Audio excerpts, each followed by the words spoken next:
He said, that's how I knew you guys were different. We took a moment that could have gone bad. We could have said, oh, this is terrible. We're not going to be able to make this work. But we found a solution. We didn't focus on the problem. Failure will never overtake me if my determination to succeed is strong enough. So simple, but so true. If you want to succeed bad enough, it's up to you, and you will. Ladies and gentlemen, welcome back to another very special, as always, weekly NLU Meetup Monday. As mentioned, for week number 60, we are going to talk to you about what to do when the going gets tough. So if you are dream chasing, honestly, if you're trying to get to the next level in anything, you're going to come across this. You're going to come across adversity. And people do different things with adversity. Some people show up more. Some people shell up and they run away from it. Our goal today is to raise your awareness of a couple things. What we've seen people do, what we've done, and how you can, through adversity, get to the next level of your life. Do you want to start? So, yeah. You want to start? Yeah. Let's do it. So one of the things that has really become more and more apparent to me as we've learned and grown and evolved, again, between podcasting, speaking, coaching, and consulting, we're constantly working with people, helping them try to get to the next level of success or their relationship or their health or whatever it is.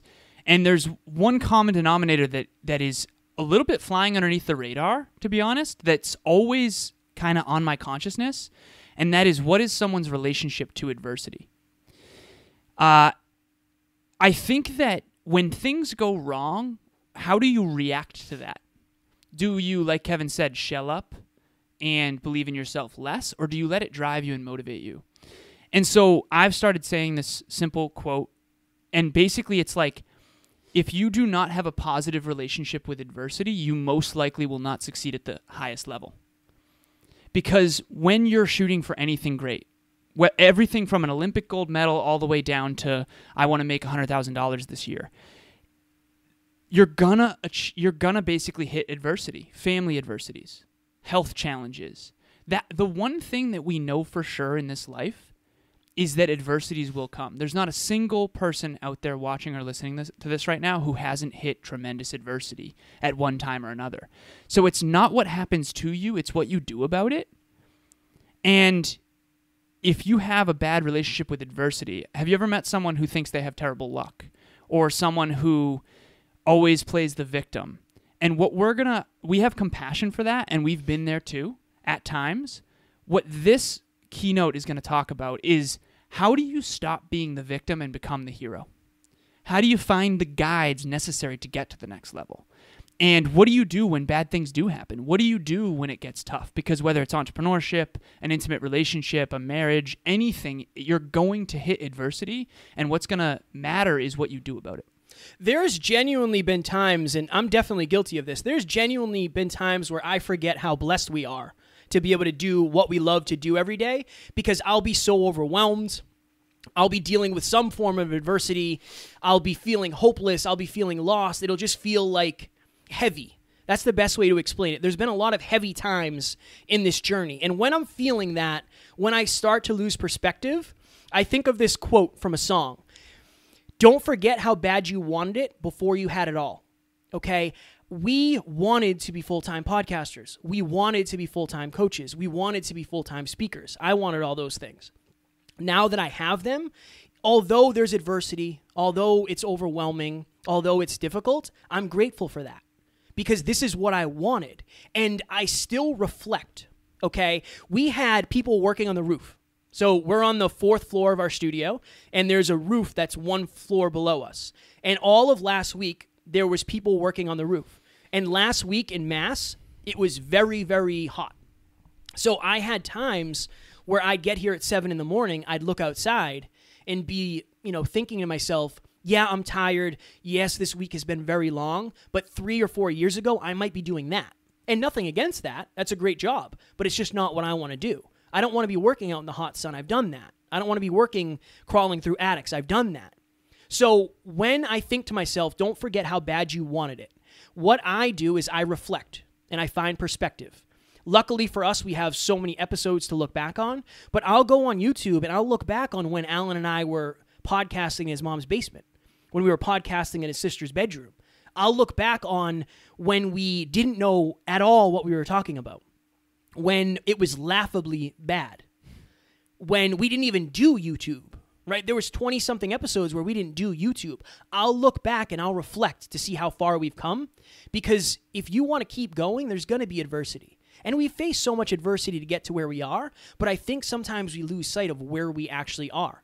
We have to figure out and understand how grateful we should be for where we are, and then remember this. I wouldn't trade where I am now, adversity or not, to go back to where I was.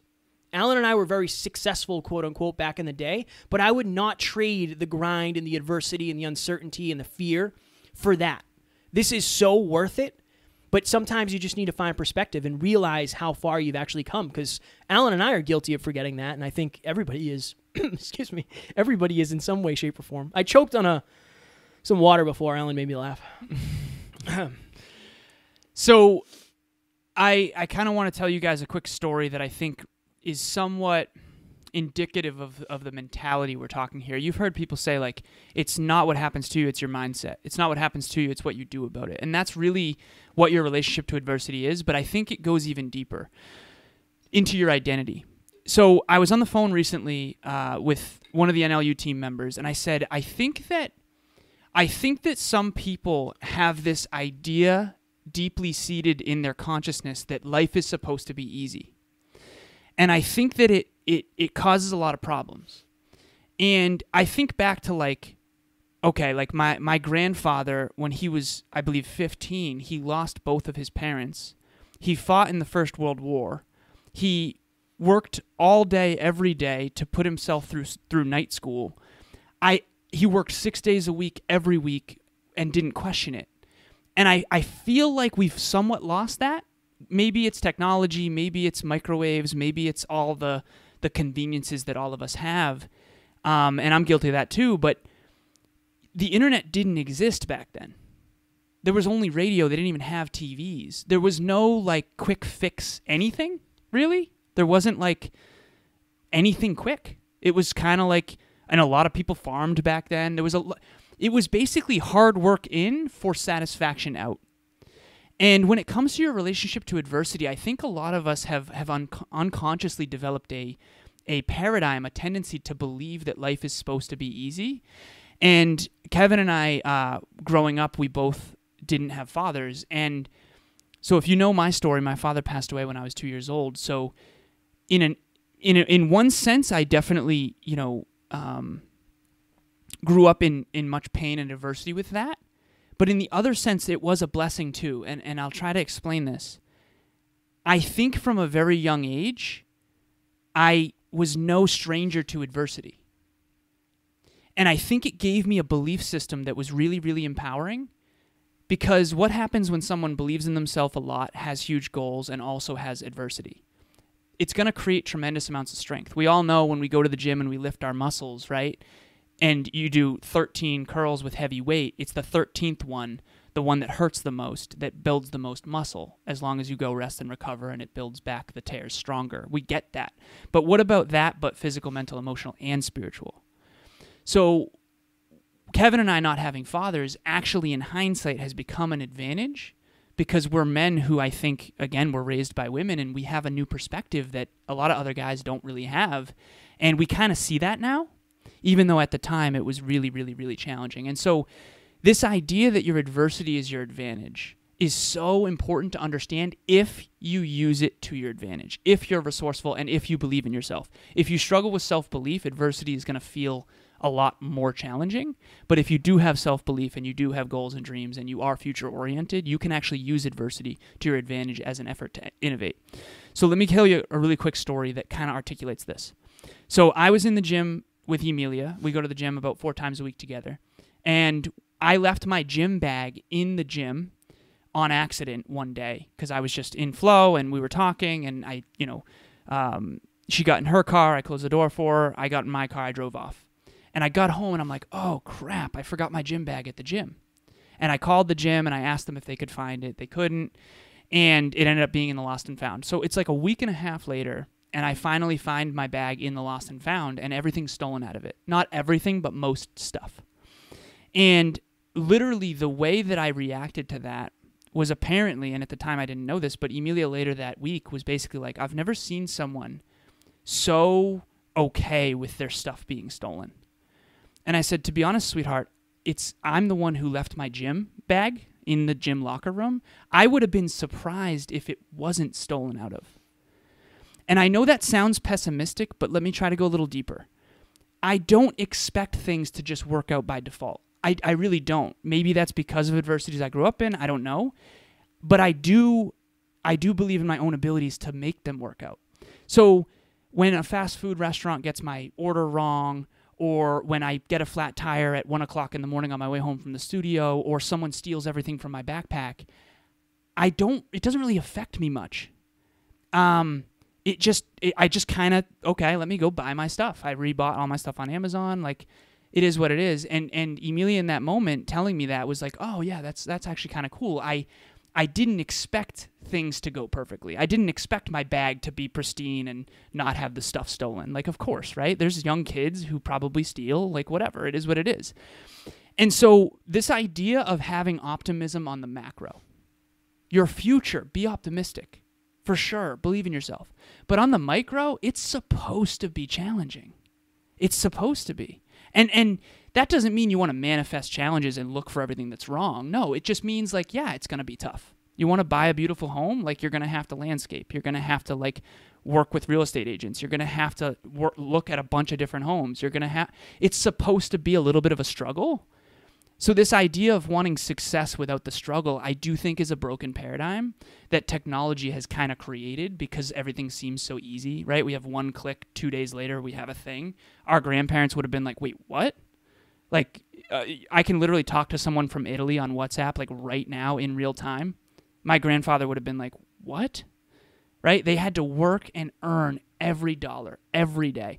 And I think like that still in this 21st century. At least I try to. And I think it's really important to understand that. Well, if you think about a marathon, I think the expectations are different in a weird way. If you think about you and I are going to run a marathon, I expect that to suck. Right. But when you talk about chasing dreams or whatever, getting to the next level, learning, growing, evolving, I don't always think people equate that to some form of pain. Right. Because new awareness, we actually did an episode on that. I don't know when it's coming out because everything is Jeff.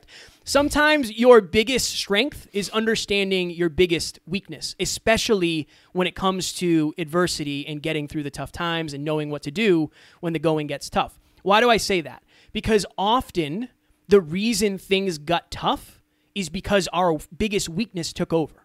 So a great example of this, and I've talked about this before, when Alan and I formed the Hyper Conscious Podcast LLC. Oh, yeah. We were in Florida with one of our mentors, T-Mac.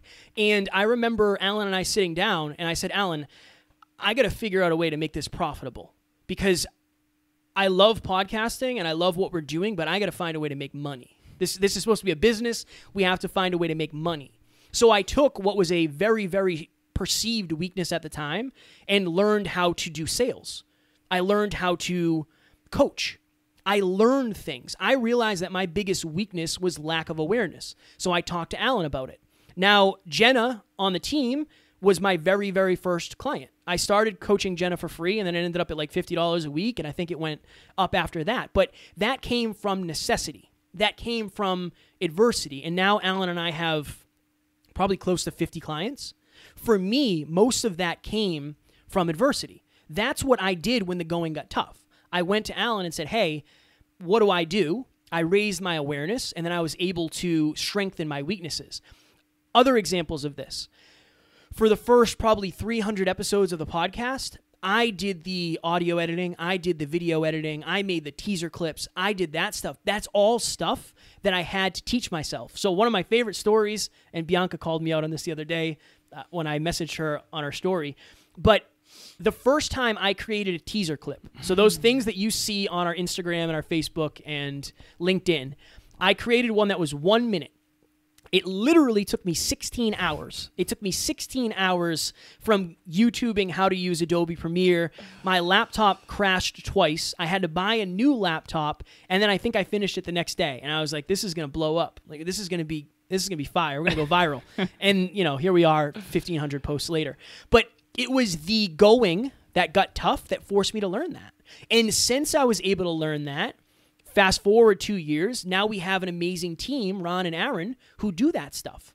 But they do that based on the fact that I knew how to ask for help. I knew how to delegate that. I knew how to find somebody who wants to do it. But a lot of times you have to turn your weakness into a strength, or at least try to strengthen it, and then you can always hand it off to somebody else.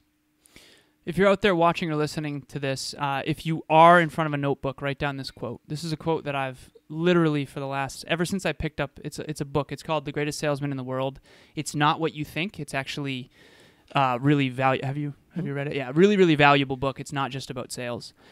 But there's this one quote that Mandino says in that book that is one of my go-tos. It is, "Failure will never overtake me if my determination to succeed is strong enough." I'm going to say that again. Failure will never overtake me if my determination to succeed is strong enough. So simple, but so true. If you want to succeed bad enough, it's up to you, and you will. I have written up here right above the camera, when you succeed, you celebrate. When you fail, you contemplate. So the name of this meetup right now is What to Do When the Going Gets Tough. When the going gets tough, you contemplate. And when you contemplate, you innovate, just like Kevin just said. If Kevin didn't have that tough moment financially, would he have came to me for help and now learned sales? And now that he's learned sales, we can rinse and repeat. So not having any clients, starting with one client for $50 a week, now has created 50 plus clients, group coaching, one-on-one coaching, mindset coaching, NLPS, NLBS, Next Level Business Solutions, and Next Level Podcast Solutions, for those of you who don't know what those are. That all started with one. My very first client was Amy. Amy's now my assistant. She works on the team. Unbelievable. It all starts with one. But I promise you that prior to reaching out to Amy to have her as a client, I was doing fitness back then. I probably had a painful moment. I probably ran out of money. And you guys have probably heard the story about me landscaping on the side for an extra $100 for 4 hours in the hot sun with a master's in business. I think that I have this weird reverence for adversity. And I think it's because I kind of understand on a deep, deep level that you cannot achieve anything great without it being difficult. It's the difficult that makes it great. Like, really think about this for a second, and I want to give you guys some tangible examples. If greatness was easy, it wouldn't be great. One more time. If greatness was easy, it wouldn't be great. I want you to imagine a hypothetical universe where all of us wake up tomorrow with ripped six-pack abs. If everyone has six-pack abs, are they still valuable? See, it becomes common. So it's not as valued. I remember when I did fitness coaching, I would often ask people, what is the most valued part of a physical physique, male or female? Everybody said abs. I said, why? Everybody think about it. Why? It's the hardest to get, and it's even harder to sustain. It's the most valued because it's the most difficult, and because it's the most difficult, it's the most rare. So it's actually, who's the one in Forrest Gump? Tom Hanks? Tom Hanks. Tom Hanks says this, don't hate the hard. It's the hard that makes it great. Ladies and gentlemen, one of the biggest issues for our listeners that we've seen is not everybody has people in their corner trying to lift them to the next level, and even the people who are trying to help don't always know how. That's why Kevin and I created Next Level Group Coaching. It's a 3-month program on teams of 10 with all people committed to achieving their goals. Click the link in the show notes for more information. And we only take 10 people at a time, so make sure you get in quick. 630 episodes of this podcast has been absolutely brutal. So tough, so challenging. But it's the hard that makes us great. And if you understand that, if you really get that and revere that, it's going to change your entire life. One of the important things, and I like to take people behind the scenes on this, one of the reasons we always tell the truth about how hard this has been, particularly on this, is because we're not trying to sell you anything. And we can. I can tell you how hard it's been to get to 630 episodes, because if you reach out to me and say, hey, what will this take? I can tell you what the adversity is in advance. It'll take a lot. It's going to be hard. You won't make money off the bat. You're going to have to review your work and feel bad about yourself when you bomb a speech, or feel bad about yourself when you screw up Brant Pinvidic's name 3 times, right? That it doesn't feel good, but it's par for the course. Pindivic. That's one of the reasons that we're heart-driven but no BS. The people who we work with want the truth. They understand that, yeah, this is kind of par for the course. What I was doing before was easy and it wasn't getting me the results. So I just wanted to piggyback on that. I mentioned this before when I was talking about Alan and I in Florida. Understand this, particularly when it comes to what you're doing when the going gets tough. Asking for help does not make you weak. Genuinely. It makes you strong because you're going outside of yourself to find help. David Meltzer says this all the time, and it's interesting because I say it too, and people don't reach out as much as you think. I have told hundreds of people, genuinely hundreds of people, to reach out if you ever need anything. And out of those hundreds, 10%, 15, 20% maybe have. And again, that's okay. Some people are afraid. But I think it's because either they don't want to be a burden or they feel like it's weak asking for help. I'm not sure really what it is. But I can tell you for certain that I would not be where I am if it wasn't for Alan being able to lean and at times cry on his shoulder. Taryn, my wonderful partner, I wouldn't be here if I couldn't cry on her shoulder. And trust me, I've done it many times. I wouldn't be here if it wasn't for the team. When I get on a call, every Saturday we have our team call, I'll get on and say, hey, just FYI, I'm overwhelmed. My state's a little bit off today. If I seem annoyed, it has nothing to do with you guys. I'm just going through it right now. I'm going through the adversity. The going has gotten tough. It happens to everybody. People on the team will do the same thing. They'll get on and say, hey, if I'm not super talkative, here's why. Or they'll message us privately and say it. This is why your community is so important. When my car broke down originally, at this point it was like 6 months ago, and I just kept driving that thing. My buddy Matt said, hey, if you need anything, let me know. Like if you need to borrow money, if you need to do this, if you need to take something, like just let me know. But he's an entrepreneur. He's doing the same thing. He knows what it's like to be grinding. He knows what it's like to be broke. He knows what it's like to be chasing something that seems so far away. Try to find people who understand your hustle, who understand your grind. Try to find your people. Because when you ask them for help, they'll actually be able to provide good examples, good answers, good solutions. Find those people and hang on to them because they are valuable to start, and they get more valuable as you get deeper into the journey, particularly mentors and coaches. If you have somebody in your life who is ahead of you in something you want to do, when times get rough, reach out to them and ask what they would do. Ask what they've done, because they've probably dealt with similar things, and they might be able to give you really, really good examples. And you can reach out to Alan and I. Our things are, look at this. This is wild. Right here. Right there. Right there. Right there. So right now on the team, we're doing something called NLCC, Next Level Certified Coaching. And there's 6 people in it right now. There's 2 groups. And I'm running it right now, and basically the idea is coaching on how to coach. And I'm learning so much about the deep beliefs that are required of someone in order to be an effective coach. And one of the deep beliefs is you got to believe in people's potential, for sure. If you don't believe in their potential and possibilities, you're not going to want to coach people.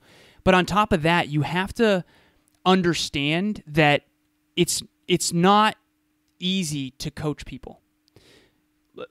Let me say this. Okay. You can influence others to take new positive actions in their life. But when they don't, are you offended by that? And I guess everyone check in with this belief right now. Do I have a deep belief that my life should be easy? One of the things that I've learned in Next Level Certified Coaching is that our beliefs are driving us every single day. And when I'm coaching on how to coach, I'm having to basically try to understand the deep beliefs that are driving these certified coaches. And some of them without purposefully have a pleasure-seeking paradigm that basically has to do with this idea that life is supposed to be smooth sailing. And what I've found out is that growing up, you adopt your paradigm. So if you grew up in a family that didn't have a lot of adversity, you most likely have a belief that life is supposed to be easy. If you grew up in a ton of adversity, you most likely have a belief that life is supposed to be hard. Everybody check in with this. Do you believe life is supposed to be easy, or do you believe life is supposed to be hard? And what are the implications of that? So imagine someone who wants to achieve massive goals and wants a better body, better business, better relationship, better career, but they believe life should be easy. Subconsciously, they're going to avoid tough situations. They might just kind of wait and bide their time. They might expect things to come to them. Now imagine someone who believes in challenge. And I told the Next Level Certified coaches this. I said, I want you each to imagine that you got 10 clients tomorrow for $1,000 each. You're going to coach them each every single week for a full hour on the phone. Does your life get more challenging or more easy? Every single one of them said more challenging. Now, you'll have more money. But if you've never coached before, and you now have 10 clients who are paying you and counting on you for their success, trust me, that's going to be brutally challenging. So this idea that getting successful isn't supposed to be challenging is a messed up paradigm. And again, I keep going back to that because this is about your relationship to adversity. What is your relationship to challenge? We had someone on the Meetup 2 weeks ago. She's a client of ours, dear friend. Her name's Dr. Taryn McCarthy. Amazing human being. She joined us on this Facebook Live. You might have seen it, and her internet cut out. She was blurry through all of her keynote, basically. The whole middle portion, probably 30 minutes of the 40 minutes. It was like unusable for YouTube. After it, we got on the phone with her, and she was so upset. She felt like she let us down. We said, you didn't let us down. No worries. It's all good. She was nearly in tears, and I know she wouldn't mind me telling you this story. Literally within 5 minutes, she texted us saying, I'm redoing the entire thing. That person will win. That person will succeed because she went from sadness to new positive action in 5 That's going to make the difference. And I was so impressed. And I bet you the second one might even be better than the first. But most people, including me at times, probably would have been like, no, I got to go home. I got to go watch a movie. I got to go eat food. I got to go seek comfort. McDonald's. Right. And so are you reacting that way when bad things happen? Are you immediately jumping to, okay, this happened? Kevin and I have a friend of ours, Eric LeGrand, who literally got paralyzed. And his easiest day might be more challenging than our hardest day. I think about that stuff all the time. We have another friend, Isabella Picard, who was told she'd never walk again. Now she's doing handstands in Florida. When we podcast with her, she literally has to foam roll in between takes because she's hurting. Her easiest day, or hardest day, our hardest day might not be as hard as her easiest day. I think about that stuff all the time. Perspective is so critical. So you probably don't have it as bad as you think you have it. And are you grateful for what you do have, and are you doubling down on that? Gratitude's so big. It just helps you refocus on what is. Right. What Alan was talking about with Dr. Taryn McCarthy, so when a problem arises, you have two opportunities. You can focus on the problem, or you can focus on the solution. And I think this is something that Alan and I are fairly good at, and the team is amazing at as well. All the time, something will happen, and we will say, let's take a W out of this L. Let's take a win out of this loss. We've had people maybe cancel on us for the podcast. We'll do something else. We'll figure out how to help more people make more money and grow the show. Cool. We've had times where we decided the last minute, you know what? I don't really want to have this person on. We make sure that we take a W out of that L. We make sure that we're not wasting that time. We always find a way to turn that loss into a win. So we're not focused on the problem. We're focused on the solution. So we were blessed enough to have the opportunity to interview David Meltzer in person when he came to Boston. So Alan and I find a hotel a couple nights before. I think it was like $400 for the night. Nice hotel. It was a very nice hotel. We park in the garage. We're lugging lights and the camera and I think chairs and my laptop and the mixer and the microphones and all of that other stuff through the streets of Boston into this hotel. We check in and we take the elevator up to whatever floor it was. I think it was like the 7th floor or something. And we go into the room, and immediately we're like, oh boy, this is going to be a bit of a problem. 2 beds and nowhere to set up a table to interview David Meltzer.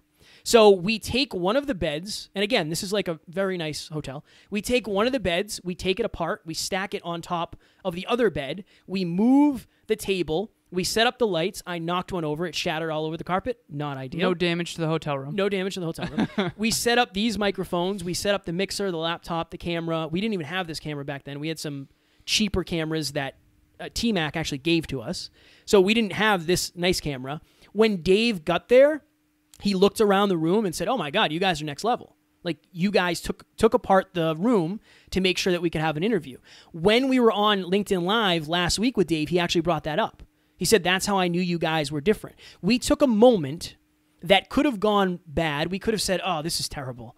We're not going to be able to make this work. But we found a solution. We didn't focus on the problem. Evan Carmichael, some reason... my email, so Evan Carmichael emailed us, and it went to my spam. No idea why. I was checking it on the porch one day. Evan reached out and said, hey, I'd love for you guys to come to Toronto and interview me. And we got this email late, so we weren't even sure that we was going to be able to do it. We ended up emailing him back. He said, yeah, let's do it. Alan and I, both of us, I'm sure, were pretty broke at the time. We rented a car, drove 10 hours straight to Toronto, interviewed Evan, while Alan was planning a birthday party for me, my 30th, with everybody. And there were so many reasons not to do it. The going was tough. But the thing is, people only see that final product. They see us in the hotel with Dave. They see us at Toronto Dance Salsa with Evan, with his, I don't know, $5,000 or $6,000 camera that they were using there. Mm-hmm. They see the final product, but they don't always see what went into it. And all of it was adversity. The Dave Meltzer episode, we very well could have missed if we didn't decide to tear that hotel room up. And it was so dark because of the light that broke. It was so dark. That was on me. And the Evan thing, we drove 10 hours straight. We didn't stop. We just drove to Canada, to Toronto. We drove to Toronto to interview him. If we didn't do that, if we didn't keep going when the going got tough, would Evan have coached us? Would Dave be coaching us? Would we have the opportunities that we do now? Probably not. Because people notice that. People notice what you do. Like, Alan and I both said when Dr. Taryn just redid it, we were like, she's a savage. Of course she did. She is a savage, so it didn't really surprise us. But that's why, like Alan said, she will win. And my question is, are you doing that? She basically said, you guys were counting on me and I let you down. And while I don't feel that way, and neither does Kevin, that's how she feels. That's extreme ownership. She did whatever she could to show up for us. And that doesn't even include the behind the scenes of she was traveling that. I think she was down in Florida for a speech that week. Yeah. A whole thing. So what do you do when the going gets tough? Do you step up or do you shell up? And again, this is a common theme for every single one of us. We've all been guilty of both, too. I just want to be transparent. There have been times when adversity got too much and I sought comfort as well. Of course. Of course. The question is, how often are you contemplating and trying to learn how to get better? So last story before we go here. Remember why you started. I know this is a big one for Kevin as well. So I was in Florida, Hollywood Beach, Florida. We did an event called Your World Within Live. Many of you watching probably were there. And before it, Kevin and I had gone down several times. We were trying to get certain speakers. Evan Carmichael spoke at that event as well. We interviewed Catherine Nash on stage. There was so many logistics behind the scenes to try to make this happen. And we didn't really know what we were doing. In hindsight, it's very obvious that we didn't really know what we were doing, but we were all doing our best with what we could with our awareness at the time. And I remember we were on a phone call with Alex, T-Mac, Eddie, Kevin, and myself. And Eddie and I had a little argument. And I remember it was like fairly heated. And I just needed to take a minute. We both ended up crying. Hopefully he doesn't mind me sharing that. And I literally just left the room. And I remember I was in Hollywood Beach, Florida. I was walking toward the beach. And I was, for me, many of you out there, if you've heard my story, I struggled with an alcohol problem in the past. And typically when times would get tough, sometimes I would go drink. And so I had that inkling for sure. I had that itch. And I saw a beach bar literally right to my right. I was walking down this path, and there's a gate, and then there's the beach right there. And I could have taken that right. I easily could have just gone to the bar and just drank. And whatever, I would have been probably wasted 400 days sober at that point. Instead, I go to the beach and I take a walk. And I'm sitting down, I have my sunglasses on, and I'm sitting down on this beach chair in front of the hotel, and I'm looking at the seagull to my left, and this person comes over because they can tell I'm crying. That's how much I'm crying, is that they can see it through my sunglasses. And they said, "Are you okay?" I said, "Yeah, I'm good." And I remember sitting there thinking to myself, like, why am I even doing this? I'm in Florida. I'm 24-hour drive away from home. I feel like crap about myself. I feel like I've let everybody down. Like, why am I even doing this? This is brutal. Like, this is so brutal. And I remember thinking to myself, like, I'm here to help people. I'm here because this is my dream. And I remember I recited my purpose prayer to myself, which is why I do what I do. I just grabbed my true north, the North Star that I have around my neck, and I just recited it. And after that, I was like, okay. And I remember saying this to myself distinctly. Alan, this is par for the course. This is what it takes. You're going to sell out an event on the 11th floor overlooking the ocean with Evan Carmichael and Eddie Pinero and T-Mac and everybody. Kevin Palmieri. And Kevin Palmieri as well. Thank you. And you're not going to expect it to be tough? Like, this is what it takes. Fast forward, the event ended up going amazing. And then later, after the event, later that night, I was with a lot of the people that were at the event, and I was out in the ocean, and I remember I was overlooking the boardwalk. And I was overlooking the hotel that we had done an event at, and it's on the 11th floor. There's this big balcony. And I remember looking to my left, looking to my right. I'm in Florida. It's like bathwater, and it's completely nighttime. And I remember I just put my hands up, and I just fell back into the water, and I was just like, I was sitting there underneath the water just like, that is the dream. That is the dream. It was one of the best days I've ever had in my life, honestly. And I had envisioned things like that 5 years prior to that, after my car accident at 26. I knew that we were going to host events. I knew after Tony Robbins' TED Talk that I was going to speak on stages. And it was such a big, big, big win. And so my question for everyone before we leave here today, or before we go to questions rather, is that beautiful moment. Really ask yourself this. Is that beautiful moment one of the best moments of my life? One of the best. Actually possible without that really bad one? Is it? Only you can know for you. I'm not going to tell you what to believe. I'm not going to tell you what you should say, think, do, feel. I'm not going to tell you who you are. Only you know. But here's what I would ask you to contemplate.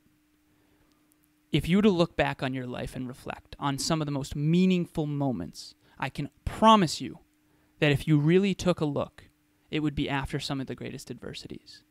Be proactive, chase your dreams, understand that it's going to be challenging, seek the challenge, embrace the challenge, overcome it, and I promise you, you'll be proud of who you are on the other side. Because at the end of the day, every time I got beaten to the ground, I became a better man in some way. More compassionate, more loving. I went and apologized to T-Mac and Eddie. And I said, honestly, I'm so sorry. And Eddie and I are even closer now, and we even talked about it. So, is it going to make you a better person? Imagine someone who had no adversity. Are they going to be compassionate? Are they going to have a deep reverence for life? We all know a spoiled kid who just gets everything they want all the time ends up taking things for granted. Is that really what we all want? Or do we want to embrace the challenge, create the challenge, grow, and contribute beyond ourselves? Can I add one more thing before we go? Please, brother. So, I like myself a good Guinness every once in a while, and I wanted to share this. Now, this could be completely factually inaccurate. I will just say that off the top, but I heard somebody say it. I think it might have been Gary Vee.